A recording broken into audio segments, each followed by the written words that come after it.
The Galactic Defense Council chamber buzzed with barely contained amusement as Ambassador Kexthran of the Vorthic Empire displayed the tactical readouts on the central hologram.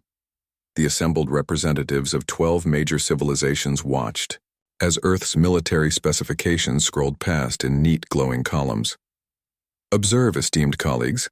Kexthran's multiple vocal cords created a harmonious mockery that echoed through the crystalline amphitheater.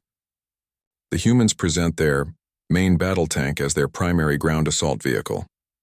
The hologram zoomed in on the specifications of the M1A3 Abrams. 68 tons of primitive steel and depleted uranium, chemical propellant projectiles, maximum velocity of 70 kilometers per hour. A ripple of laughter emanated from the Zephyrian delegation, their gaseous forms shimmering with mirth. "Our scout vehicles weigh 3 times as much and move twice as fast," wheezed Ambassador Velosh through her atmospheric suit. General Haktor of the Rigelian Defense Force leaned forward, his massive frame casting shadows across the podium. "Their armor plating couldn't withstand a single plasma burst from our infantry weapons. And this smoothbore cannon?" He gestured dismissively with one of his forearms. "We abandoned kinetic projectiles a millennium ago." The mockery continued. For another hour, the Andromedans ridiculed Earth's quaint use of tracked vehicles instead of hover technology. The silicon-based Nixari couldn't comprehend why humans hadn't evolved past chemical combustion. Even the normally diplomatic Centaurians seemed bemused by humanity's apparent technological stagnation. Ambassador Sarah Chen sat quietly through it all, her hands folded, occasionally taking notes on her primitive paper notebook. Another source of alien amusement. When the presentations finally ended and the formal session was called, she simply said, "The Terran Federation accepts the challenge. Our forces will meet yours on Kepler 4 Mori 2b in 72 hours. 3 days later, the assembled fleets of the galaxy's finest military powers hung in orbit around the contested world.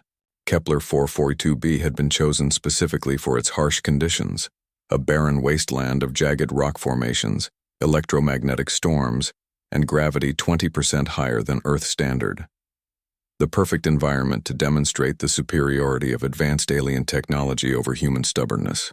Commander Zhang Wei sat in the driver's compartment of Iron Wolf, his modified M1A3 Abrams, as the dropship's doors opened. The tank's treads hit the alien soil with a satisfying thud that resonated through the crew compartment. Through his periscope, he could see the alien formation spread across the battlefield. Sleek hover tanks that gleamed like chrome beetles, massive walkers that stood 50 meters tall, and energy weapons that painted the sky in brilliant colors. "All stations, this is Iron Wolf," Zhang spoke into his headset. "Remember the plan, stick to doctrine, trust your training." His gunner, Sergeant Maria Santos, was already acquiring targets through the thermal imaging system. "Hostile walker, 2,000 meters bearing 047. "Identified," called out the loader, Corporal James Kim, as he slammed a 120mm depleted uranium penetrator into the breach. "Up," Kim announced. Zhang watched as 3 Vorthak hover tanks glided toward his position, their plasma cannons charging with an ominous blue glow. They moved in perfect formation, exactly as their tactical manuals prescribed. Predictable, rigid, everything human military doctrine had learned to exploit. "Fire," Zhang ordered quietly. The Abrams rocked backward as the main gun spoke. The depleted uranium round, traveling at nearly 2 kilometers per second, struck the lead Vorthak tank center mass. The aliens had designed their armor to dissipate energy weapons and absorb plasma impacts. They had not anticipated a dense metal spike moving at hypersonic velocity. The hover tank didn't explode. It simply ceased to exist as a functional vehicle. The round punched through the front armor, vaporized the crew compartment, and exited through the rear, taking half the propulsion system with it. The remaining 2 tanks scattered, their perfect formation broken by something they hadn't experienced in centuries of warfare. Surprise. Zhang was already moving.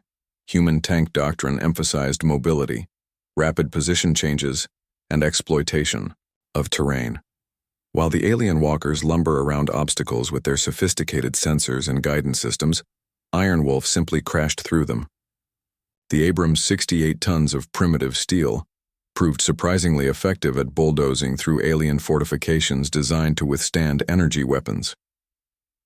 "Contact left," Santos called out, traversing the turret toward a squad of Rigelian power armor advancing across an open ridge. Their personal shields shimmered as they absorbed scattered plasma fire from other alien units, confident in their protection. The 120mm high explosive round detonated 10 meters above them. Alien shields were designed to stop directed energy, not clouds of superheated metal fragments traveling at lethal velocities. The Rigelian squad disappeared in a shower of sparks and debris. Within 30 minutes, the tide of battle had shifted dramatically. The aliens' technological superiority meant nothing when their fundamental tactical assumptions proved wrong. Their energy weapons, designed for precision strikes against shielded targets, struggled against the Abrams' sloped armor that simply deflected or absorbed impacts.